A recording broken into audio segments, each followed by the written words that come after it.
You think you procrastinate because you're lazy, but that's complete bullshit. The real reason 95% of people put things off will shock you. What if I told you that procrastination has nothing to do with time management and everything to do with your brain hiding from emotional pain?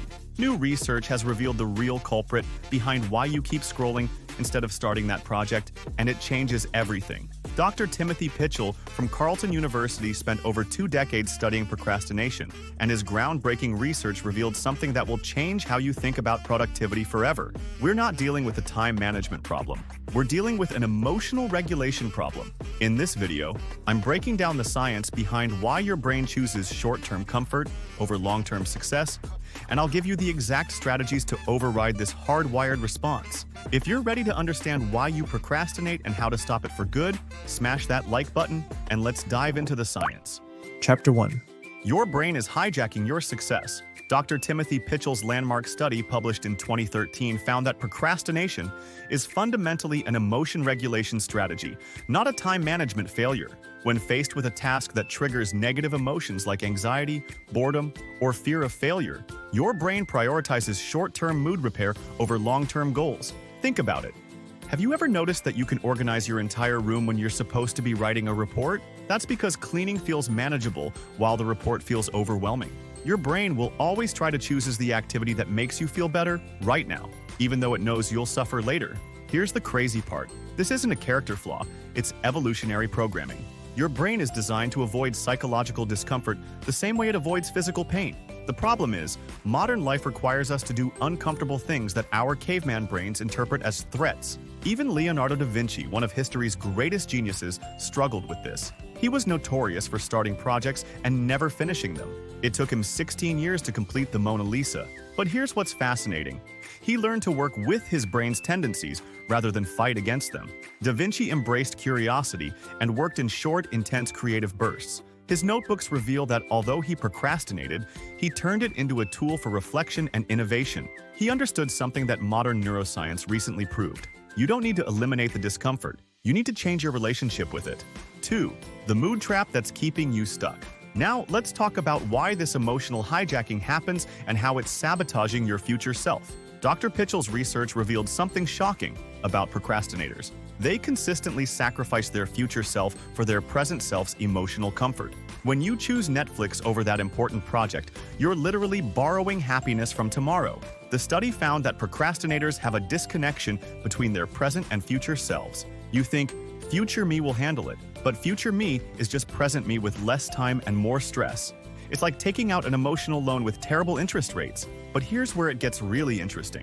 The research shows that the tasks themselves aren't usually that bad. It's our anticipation of discomfort that triggers the avoidance response. You've built up this massive story in your head about how awful something will be, when in reality starting is almost always easier than you imagined. Think about the last time you started something you'd been putting off. Wasn't it less painful than you expected? That's because your brain's threat detection system is terrible at predicting actual discomfort. And it makes sense. Evolution wired us for survival, not productivity. Back in the day, hesitation kept you alive. If you saw rustling in the bushes, your brain didn't ask, "Is this just the wind or a tiger?" It screamed, "Run!" But today, that same ancient threat detection system freaks out over sending an email or starting a project. A damn email! It can't tell the difference between social discomfort and actual danger. The key insight from Pychyl's work is this. Procrastination isn't about the task. It's about your relationship with uncomfortable emotions. Once you understand that your brain is trying to protect you from feelings that aren't actually dangerous, you can start to override this outdated programming. 3.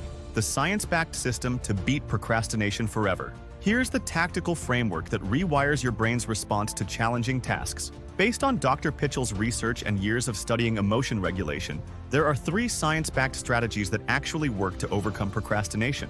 First, the 2-minute mindfulness rule. Before you start any task, spend just 2 minutes acknowledging the negative emotions without judgment. Dr. Pychyl's research with mindfulness expert Adrienne Tarrin found that 8 weeks of mindfulness meditation actually shrinks the amygdala, the brain region responsible for procrastination. Instead of fighting the feeling of, "I don't want to do this," say, "I notice I'm feeling resistance and that's okay." This simple acknowledgement prevents the emotional escalation that leads to avoidance. Second, the future self-visualization. Pychyl's research shows that procrastinators have weak connections to their future selves. Spend 30 seconds vividly imagining how future you will feel when this task is done. Picture the relief, the pride, the freedom from stress. This isn't just positive thinking. It's rewiring your brain's reward system to value long-term satisfaction over short-term comfort. You're training your brain to crave completion instead of avoidance. Third, the micro-start method.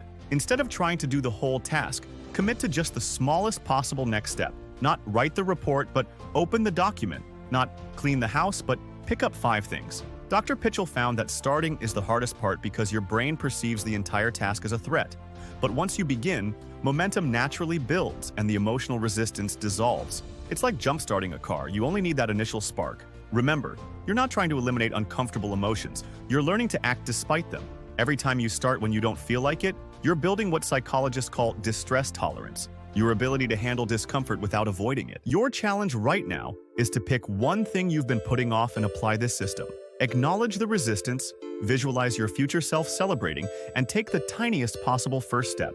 The science is clear. This approach works, but only if you actually use it. What's the one thing you're going to stop procrastinating on today? Drop it in the comments, and let's hold each other accountable. Smash that like button and subscribe for more science-backed success strategies.